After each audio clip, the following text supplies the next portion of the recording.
पंढरपूरमध्ये विठ्ठल रुक्मिणीची शासकीय महापूजा संपन्न। मुख्यमंत्री एकनाथ शिंदे यांनी सपत्नीक केली महापूजा। लाडकी बहीणनंतर मुख्यमंत्र्यांकडून तरुणांसाठी खास घोषणा। 12वी उत्तीर्ण विद्यार्थ्यांना दरमहा 6,000, डिप्लोमासाठी 8 तर पदवीधर तरुणांना 10,000 स्टायपेंड देण्याची घोषणा।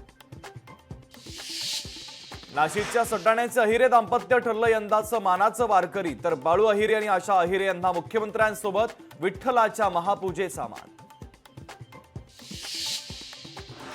पंढरपुरात वारकऱ्यांची मांदियाळी। राज्यभरातून जवळपास 5 ते 6 लाख भाविक पंढरपुरात दाखल। पंढरपूरच्या प्रमाणेच राज्यभरातील विठ्ठल मंदिरांमध्ये भाविकांची अलोट गर्दी। लाडक्या विठू माऊलीच्या दर्शनासाठी मध्यरात्रीपासूनच भाविकांच्या रांगा। सलग 3 दिवस नेट, एमपीएससी आणि यूपीएससीच्या परीक्षा। 25, 26 आणि 27 ऑगस्ट रोजी होणार परीक्षा। सलग परीक्षांमुळे विद्यार्थी मात्र संभ्रमात। धारावी पुनर्विकास प्रकल्पातील अपात्र रहिवाशांच्या पुनर्वसनासाठी मुंबईभर भूसंपादन। विविध प्राधिकरणाच्या ताब्यातील 20 जमिनींची मागणी। कर्नाटकमध्ये खासगी क्षेत्रात स्थानिकांसाठी आरक्षण। खासगी कंपन्यांमधील क आणि ड गटातील जागांवर स्थानिकांना 100% आरक्षणाचा निर्णय लागू।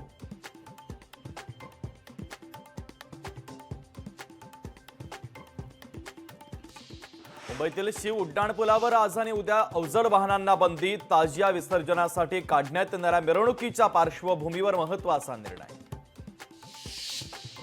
प्रकाश आंबेडकर काढणार आरक्षण बचाव यात्रा। एससी एसटी ओबीसींच्या हक्कांसाठी 25 जुलैला काढणार यात्रा। पालकमंत्री शंभूराज देसाईंकडून वाघनखांच्या जागेची पाहणी। साताऱ्यातील छत्रपती शिवाजी महाराज संग्रहालयात केली पाहणी। पिंपरी चिंचवडमध्ये राष्ट्रवादी काँग्रेस पक्षाला ग्रहण। अजित गव्हाण यांनी दिला पदाचा राजीनामा। तर राष्ट्रवादी काँग्रेस पक्षाच्या 3 जणांनी दिला आपल्या पदाचा राजीनामा। डाग अच्छे हे आता भाजपची पॉलिसी, पण डाग कधीच चांगले नसतात। आदित्य ठाकरे यांची भाजपवर सडकून टीका। पालकमंत्री रवींद्र चव्हाणांनी सुनावले अधिकाऱ्यांना खडेबोल। जिल्हा नियोजन समितीच्या बैठकीच्या आधी घेतली अधिकाऱ्यांची शाळा। पिंपरी चिंचवड महानगरपालिकेचं वायसीएम रुग्णालय वादाच्या भोवऱ्यात। वायसीएम रुग्णालयातील कर्मचाऱ्यांची चौकशी करा।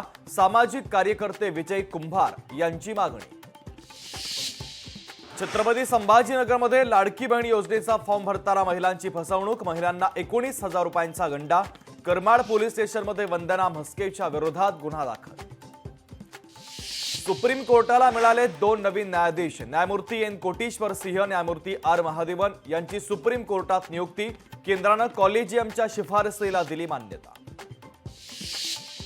दिल्लीतील तिहार तुरुंगामध्ये एके कवितांची तब्येत बिघडली। दीनदयाळ उपाध्याय रुग्णालयामध्ये त्यांच्यावर उपचार सुरू। छत्रपती संभाजीनगरमध्ये सोशल मीडियाच्या माध्यमातून दहशत। समृद्धी महामार्गावर बनवला व्हिडिओ। हातात बंदूक घेत रील्स बनवणाऱ्यांवर पोलिसांनी केली कारवाई। वसई विरारमधील कामन भिवंडी राज्य महामार्गाची चाळण। खड्ड्यांमुळे अपघातामध्ये आतापर्यंत अनेकांचा झालाय मृत्यू। अमरावतीमध्ये पावसामुळे गटारं तुंबल्यानं उपायुक्त आक्रमक। उपायुक्त माधुरी मडावी यांनी कंत्राटदारांना धरलं धारेवर। गुजरातमध्ये चांदीपुरा विषाणूची दहशत। साबरकांठा जिल्ह्यात 4 तर अरवलीमध्ये 6 मुलांचा या विषाणूनं झाला मृत्यू। लोकशाही मराठी ऐका, पहा, जागरूक रहा।